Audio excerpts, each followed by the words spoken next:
chapter. Please tell us about today's performance and what is meant to be to have worked with this team in the past 2 years. Well, for sure, it's never a nice position to be sitting and talking about defeat, but the reality is, unless you're going to lift the cup above your head at some point, you're going to be in a pretty disappointed mood. What I will say is, I think the game was lost tonight on a lack of determination, passion, drive or commitment. It was lost with probably a lack of quality in the final third, and maybe that individual who was going to step forward as they had in their team and make a difference. So for me, I couldn't be prouder to be leading this group. They've been a fabulous group of players. I'm desperately disappointed that we haven't progressed, but if you look at the way that Indy have played tonight, I have to give them full credit. They've come away from home, they've played extremely well, they've shown a lot of qualities, and it was never ever going to be a game that was full of goals or even goal mouth opportunities, and the one goal that we probably all thought would get it done was just that, one goal. Questions, please. Obviously, the expected style of the game has been talked about for nearly a week, but in terms of the sequences in which you did have the chances that you alluded to just now, can you tell us the thought process of almost getting there in the attacking third, almost making that chance become successful? Well, the first half I felt was I thought we were slow to get into the game. They controlled a good 25-30 minutes of that first half, and it wasn't actually until the end of that first period that we started to show some more characteristic signs of being at home and building some pressure. There were some chances in between, but they were, there was no pressure built.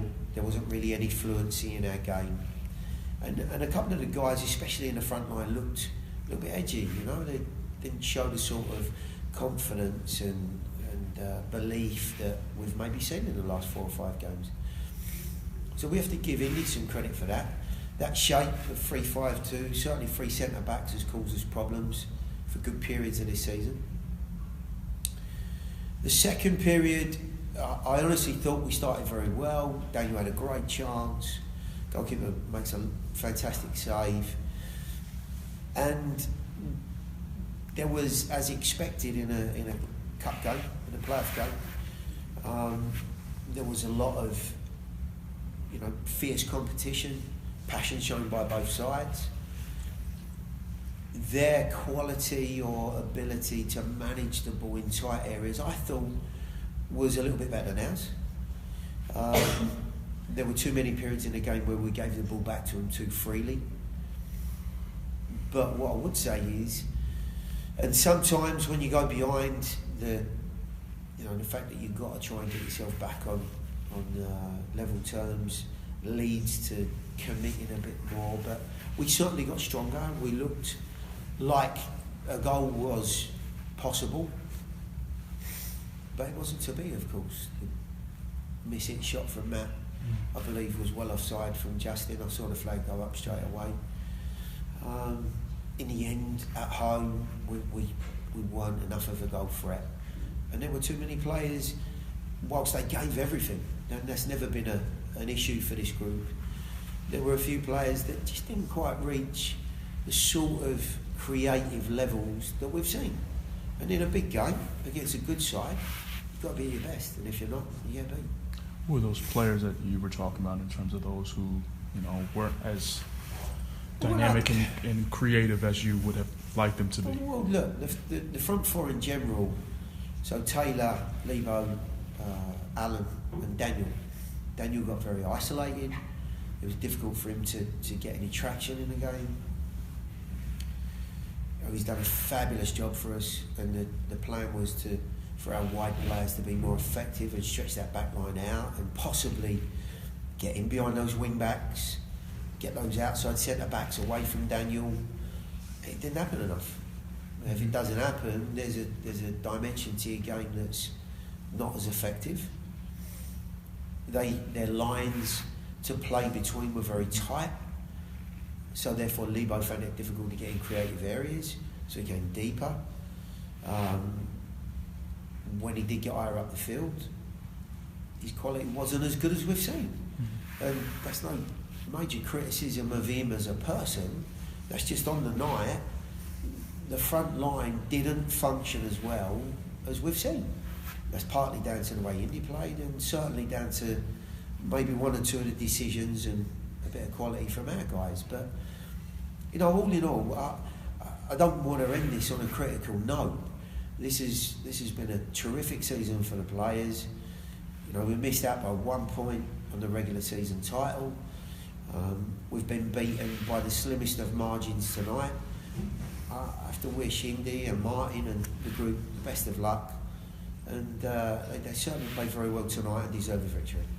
It's obviously not the way anyone would have liked the season to end, but you have a pretty short turnaround here before next season Major League Soccer kicks off.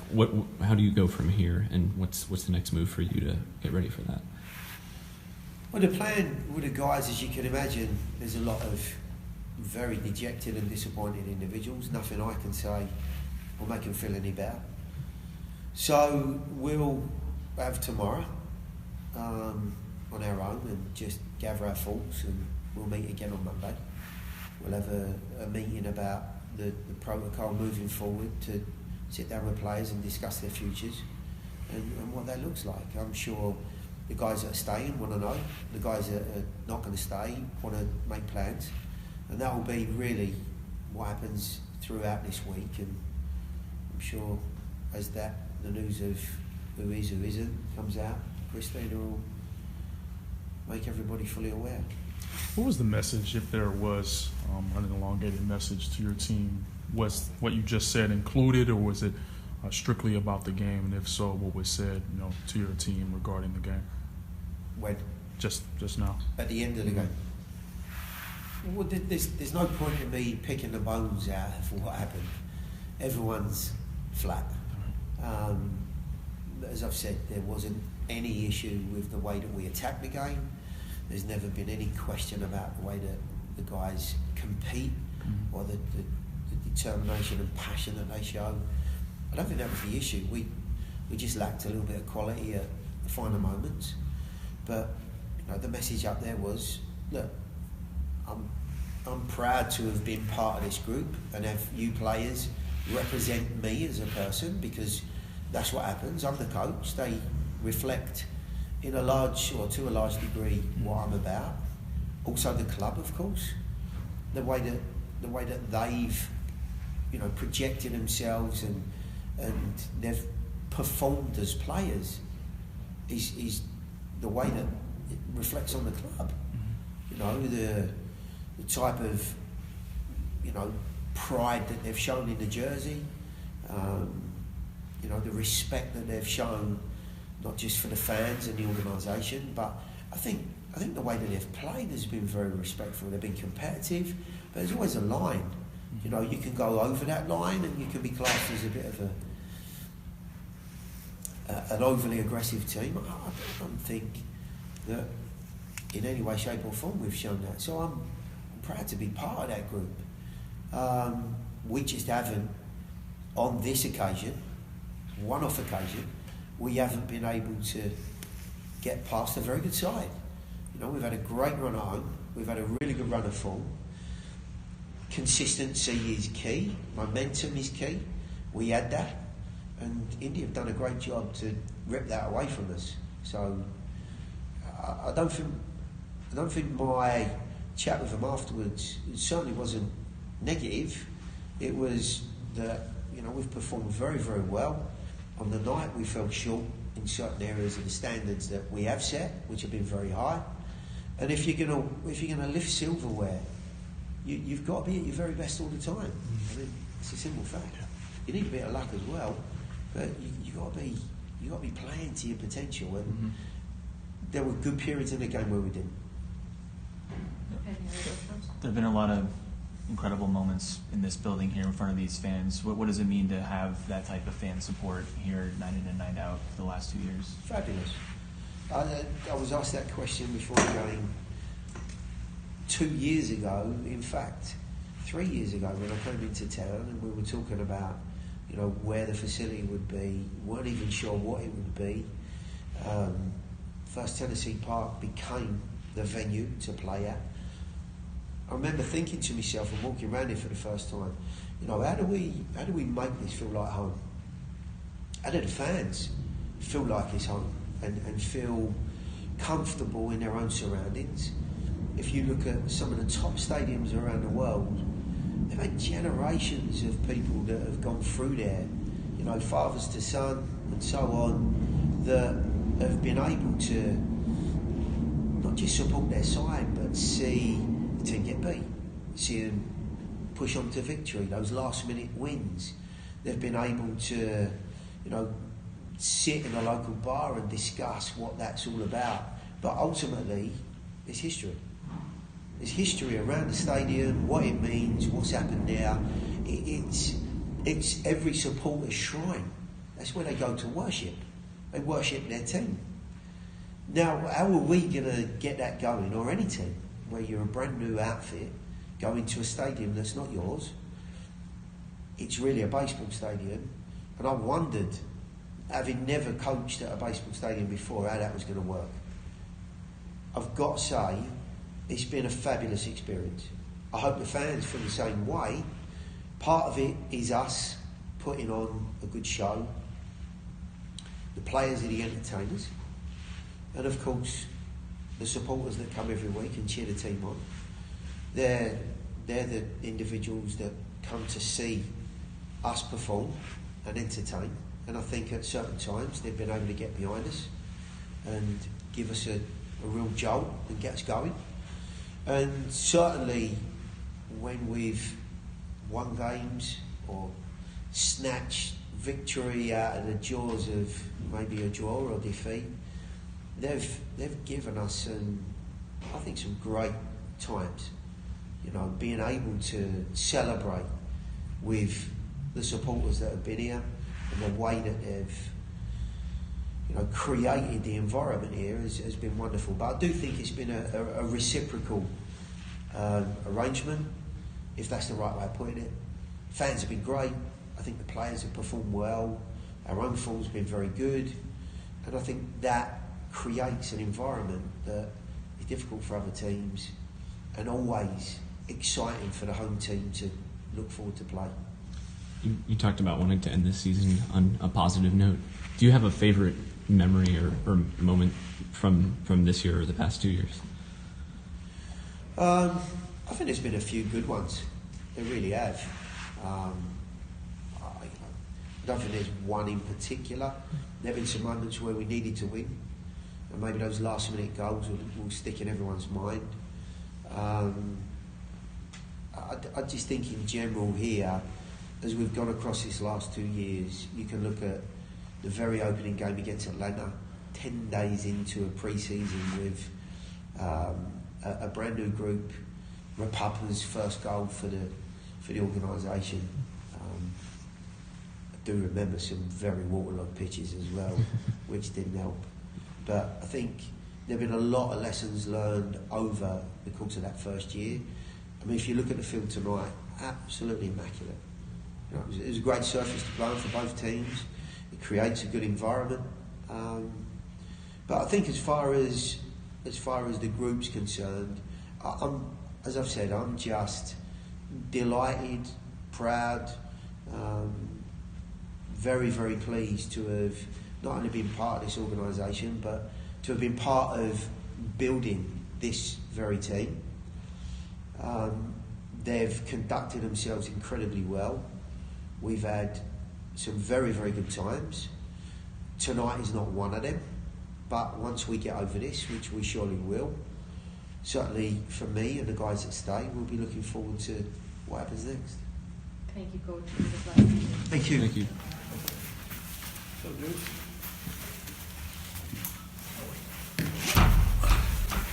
All right, gentlemen, ladies, Captain Pickens, questions, please.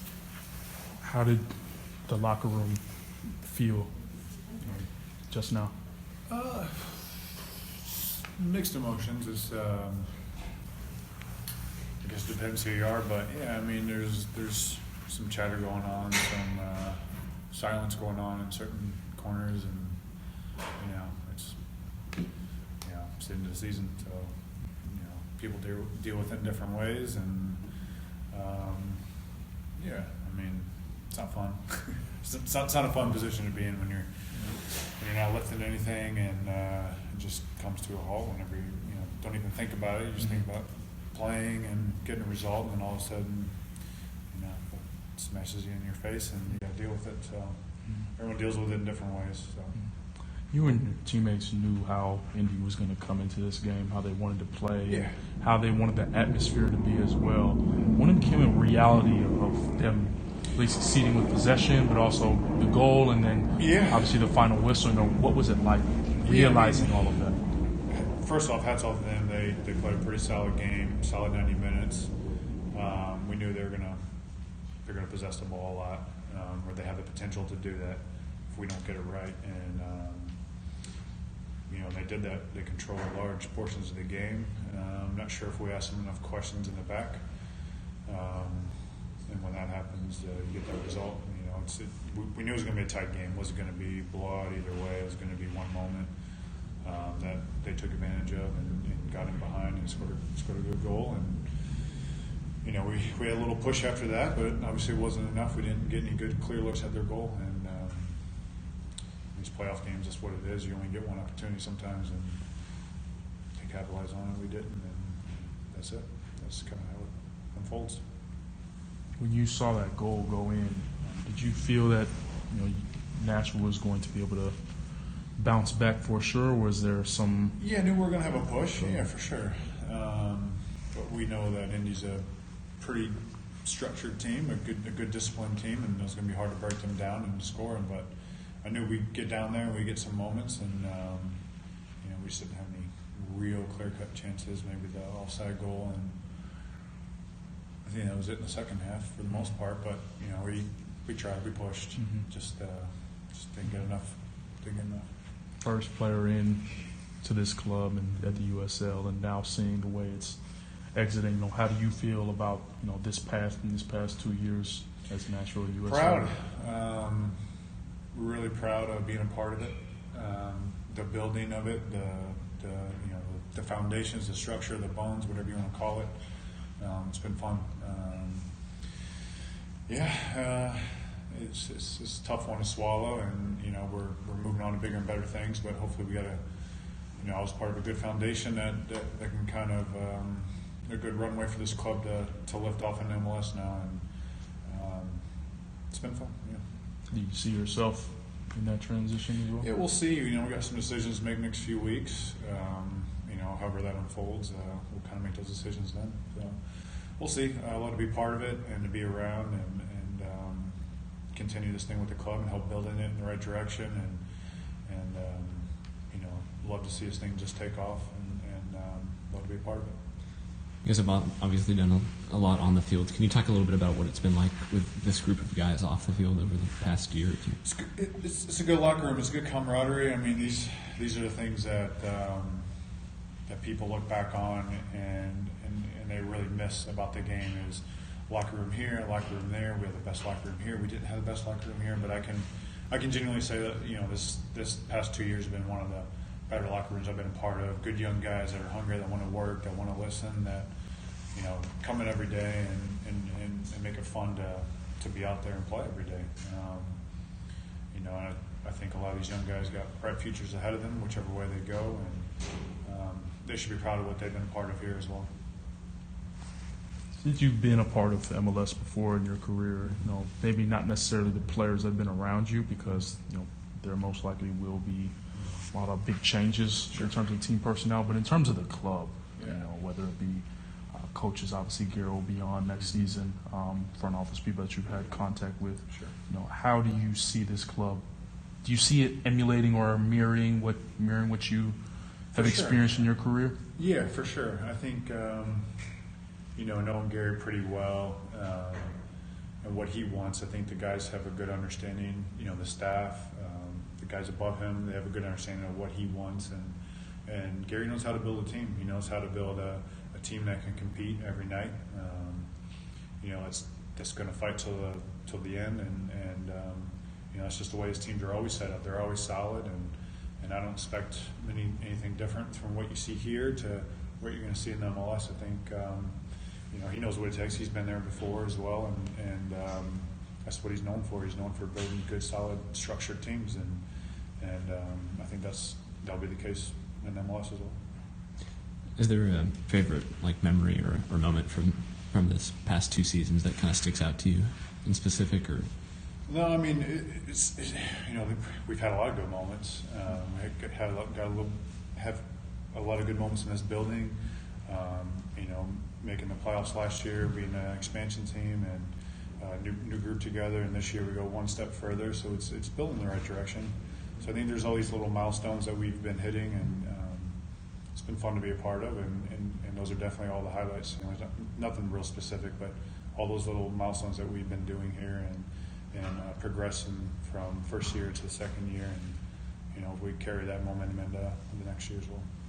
To bring it full circle, in the first question you were talking about how guys are going to be handling this loss in the end of the season in their own way. Mm-hmm. Do you think that the club's transition affects how they're going to be handling this loss or how they're handling it right now? Yeah, possibly, for sure, because guys right now don't know what's next, and we make all those decisions at the end of the year so that guys stay locked in and focused on what we got to do here. It's no different than if you're at any other club. It's just like Indy as well. If they lost tonight, they don't know what their next move is. So it's I think guys should be well accustomed to that, and there's a lot of decisions to be made, and we'll wait for those, and guys handle them in different ways, and that's just what it is. But it's something that they should be well aware of and have experienced year after year for sure. Thank you. Yep. Thank you, Mark. Thank you. Thank you.